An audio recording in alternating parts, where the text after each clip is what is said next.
아, 이놈이 하늘로 솟았나 땅으로 꺼졌나.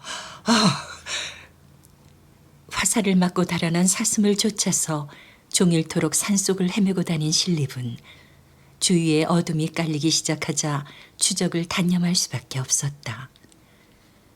사방을 돌아보니 숲은 울창하고 산세조차 험해 돌아갈 일이 걱정이 됐다. 더 이상 어두워지기 전에 숲을 벗어나야 한다고 생각한 신립은 신들매를 고쳐매고 발길을 재촉했다. 이내 날이 완전히 저물었다. 캄캄한 어둠 속에서 길을 잃고 헤매던 그는 멀리 깜빡이는 불빛을 발견하곤 허겁지겁 달려갔다. 이윽고 수목 사이로 지붕이 썩어가는 퇴락한 초가가 나타났다. 주인장 계시오? 목청을 돋아 불러보았으나 아무런 대답이 없었다. 아무도 안 계시오. 신립은 빈집일지도 모른다는 생각에 사립을 열고 안으로 들어섰다. 잡초가 무성한 마당엔 깨진 독이며 그릇들이 어지러이 널려 있어 인적이 오래전에 끊긴 폐가처럼 보이는데 찢어진 방문 틈으로부터 희미한 불빛이 새어나오고 있었다. 거기 누구 있어? 그러나 여전히 대답은 없었다. 신립은 조심스럽게 다가가 방문을 열고 안을 들여다보았다. 누구세요? 이불을 둘러쓰고 엎드려 있던 처녀가 고개를 내밀고 공포에 찬 시선으로 신립을 바라보았다. 신립이라고 하는 사람인데 산속에서 길을 잃었소. 하룻밤 신세를 지고 싶소. 안 돼요. 여기 있다간 큰일 나요. 속히 떠나세요. 두려움에 차서 고개를 흔드는 처녀를 보며 뭔가 사연이 있다고 생각한 신립은 선뜻 방 안으로 들어섰다. 뭘 그리 두려워하시오? 부모님은 다 어디 계시오? 요괴에게 잡혀가셨어요. 요괴? 대명천지에 그런 일이... 신립은 흐느껴 오는 처녀를 다독이며 사연을 물어봤다. 처녀는 사냥을 업으로 하는 부모와 함께 살았는데 얼마 전부터 요괴가 나타나 식구들을 잡아가기 시작했는데 아버지와 어머니가 차례로 잡혀가고 이제 처녀 혼자만 남았다고 했다. 보름날 밤이면 그놈이 어김없이 찾아오는데 오늘이 바로 그날이에요. 처녀는 두려운 듯 몸을 떨었다. 걱정 마시오. 그까짓 요괴인지 뭔지 이 활로 숨통을 끊어놓을 것이니. 신립은 활에 살을 장전하고 방문 밖을 내다보며 요괴를 기다렸다. 어느덧 밤새 소리도 먹고 사위에 깊은 정적이 감돌았다. 신립은 숨을 죽였다. 어둠 속에서 시커먼 그림자가 다가오고 있었다. 그림자가 사립을 지나 마당으로 들어서는 순간 신립이 쏜 화살이 바람을 갈랐다. 이마에 화살이 박힌 요괴가 괴성을 지르며 비틀거렸다. 명중을 확인한 신립이 마당으로 내려서자 요괴는 바람처럼 사라졌다. 화살에 명주씨를 달아두었으니 그걸 따라가면 요괴의 소굴을 찾아낼 수 있을 거요.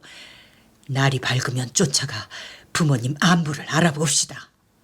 신립의 말을 듣고 처녀는 비로소 안도의 숨을 쉬었다. 다음 날 풀려나간 명주실의 행방을 추적해 바위 동굴 속으로 들어가 보니 검은 고양이 한 마리가 이마에 화살이 박힌 채 신음하고 있었고 주위엔 시체들이 뒹굴고 있었다. 늙은 고양이가 사람의 피를 마시고 요괴로 둔갑한 것이었다. 아버지! 시체들 속에서 부모님의 시신을 발견한 처녀의 애절한 울음소리는 신립의 영혼까지 흔들어 놓는 것 같았다. 요망한 짐승 같으니. 신립은 의분을 참지 못하고 칼을 뽑아 늙은 고양이를 내리쳤다. 고양이는 괴성을 지르며 핏발선 눈으로 신립을 노려보더니 사지를 뻗고 말았다. 신립은 처녀의 아버지와 어머니의 시신을 수습해 양지 바른 곳에 고이 합장을 해준 후 행장을 수습하고 처녀에게 하직 인사를 했다. 이제 그만 가봐야겠소. 더 이상 요괴가 나타날 일은 없을 테니 안심하시오. 신립이 발길을 돌리려 하자 처녀가 다급히 그를 붙잡았다. 도련님, 저도 데리고 가주세요. 소녀 한평생 도련님을 모시고 싶습니다. 소녀의 느닷없는 고백에 신립은 당황하지 않을 수 없었다. 나는 일찍이 혼례를 올려 아내가 있는 몸이라오. 그러니 소실이라도 좋으니 데리고 가주셔요. 애원하며 매달리는 처녀의 간절한 눈빛을 보며 신립은 어찌할 바를 몰랐다.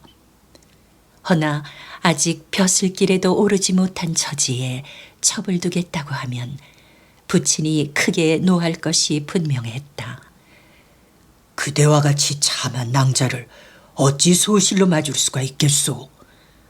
부디 나보다 더 훌륭한 낭군을 만나 행복하기를 빌겠소. 신립은 눈물을 글썽이는 처녀를 좋은 말로 다독인 후 서둘러 그곳을 떠났다. 부지런히 발길을 재촉하는 그의 귓가에 바람결을 타고 울부짖는 처녀의 음성이 들려왔다. 도련님! 너무나 애절한 목소리를 듣고 뒤를 돌아본 신립은 소스라칠 듯 놀랐다. 집에 불을 지른 처녀가 지붕 위에 올라가 그를 부르고 있는 것이었다. 치솟는 불길 속에서 절규하듯 그를 부르는 처녀의 모습은 처절하기 그지없었다. 안 돼! 신립은 혼신을 다해 달려갔지만 이미 때는 늦어 조가는 순식간에 잿더미로 변하고 처녀는 시신조차 찾을 수 없었다. 충격에 휩싸인 채 집에 돌아온 신립은 이 일을 부친께 고하지 않을 수 없었다. 궁지에 내몰린 아이가 내민 손을 어찌 그리 매정하게 부리쳤더란 말이냐. 아버지의 엄한 질책에 신립은 변명할 말을 찾지 못했다. 그런 큰일을 아버님께 의논도 드리지 않고 소자 혼자 결정을 할 수 없사오. 어리석은 것. 네가 천하에 의지할 것 없는 그 아이의 마지막 희망이었다는 걸 진정 몰랐단 말이냐. 이 일로 네 앞길에 큰 불행이 닥칠 것만 같구나. 신립의 부친은 단식을 하며 걱정스러운 눈길로 아들을 바라보았다. 그러나 아버지의 염려와는 달리 신립은 약관 19세에 무과에 급제한 후 여진족 토벌에 혁혁한 전공을 세우며 나라 안에 으뜸가는 장군으로 우뚝 서게 되었다. 1592년에 임진왜란이 발발하자 신립은 선조 임금으로부터 조선 최고의 명검으로 왕의 권한을 상징하는 상방검을 하사받고 출진했다. 이때 왜군들은 부산포와 동래성을 일거에 함락하고 경상도 지역을 무인지경으로 휩쓸며 파죽지세로 북상해 오고 있었으니 나라의 명운이 오직 신립에게 달려있다고 해도 과언이 아니었다. 장군, 적의 대군에 직접 맞서기보다는 조령에 매복해 있다가 적이 협곡에 들어서면 양쪽 언덕에서 활을 쏘아 협공하는 것이 상책이라 생각하오. 아니요, 적들은 보병이고 우리 군은 기병이니 넓은 들판으로 끌어들여 철기로 짓밟아버리는 것이 좋을 것이오. 수와 장수들의 의견이 둘로 갈리어 좀채 결단을 내리기 어려웠던 신립은 군막에서 홀로 고민하다 깜빡 잠이 들었는데 꿈결인 듯 그를 부르는 소리가 들렸다. 장군님, 조령에 진을 쳐서는 안 됩니다. 그대는 신립은 몽롱한 의식 속에서도 그녀가 옛날 자신으로 인해 목숨을 버린 그 처녀임을 알 수 있었다. 장군님, 어찌 험한 협곡에 포진하려고 하십니까? 군기병을 이끌고 만주 벌판을 달리며 여진족장 니탄계의 목을 치던 장군님의 기백은 어디로 갔는지요? 조령보다는 저 넓은 충주 평야로 적을 유도해서 왜적을 초계처럼 섬멸하는 것이 천하 명장의 기계라고 생각하옵니다. 오, 과연 그러하다. 소리치며 번쩍 눈을 뜨니 꿈이었다. 신립은 처녀가 일러준 대로 충주 단금대에 배수진을 치고 임전태세에 들어갔다. 임진년 4월 28일 소서행장이 이끄는 왜군이 조총부대를 앞세우고 노도와 같이 진격해오자 신립은 기마부대를 선봉에 세우고 돌격했다. 그러나 어찌 뜻하였으랴. 전투지역이 습지여서 말이 제대로 달릴 수 없는 데다 왜군이 좌우로 협공하며 조총을 쏘아대자 용맹을 자랑하던 신립의 기병들은 힘 한 번 제대로 쓰지 못하고 참패하고 말았다. 남은 병력을 이끌고 결사항전을 하던 신립은 신임하던 부하장수 김여물이 전사하자 하늘을 우러러 탄식했다. 조령에 매복하자던 그대의 말을 듣지 않은 것이 천추의 한이로다. 신립은 마지막 순간까지 활을 쏘고 칼을 휘둘러 왜군 수십 명을 죽이고 달래강에 뛰어들어 장렬히 전사했다. 후일 달래강에서 신립의 시체를 건져내보니 얼마나 원통하고 분했던지 두 눈을 부릅뜨고 호령할 것 같은 기세를 하고 있었다. 신립의 시신을 경기도 광주로 옮겨 장사를 지냈는데 그의 무덤에서 얼마 떨어지지 않은 곳에 고양이 형상을 한 바위가 솟아오르더니 마을 사람들에게 행패를 부리기 시작했다. 회오리 바람을 일으켜 신립의 묘소로 가는 참배객을 막는가 하면 누구든지 말을 타고 그 바위 앞을 지나가면 말발굽이 땅에 붙어버려 낙마를 하기 일쑤였다.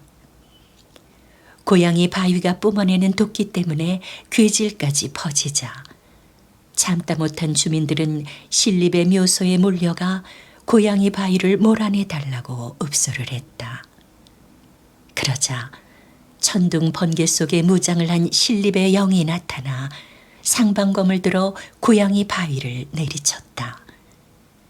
굉음과 함께 바위는 두 동강이 나고 그 자리엔 깊게 못이 파였는데 사람들은 그곳을 큰 연못이라고 해 곤지라고 불렀으며 곤지암이란 바위 이름도 그래서 생겼다고 한다.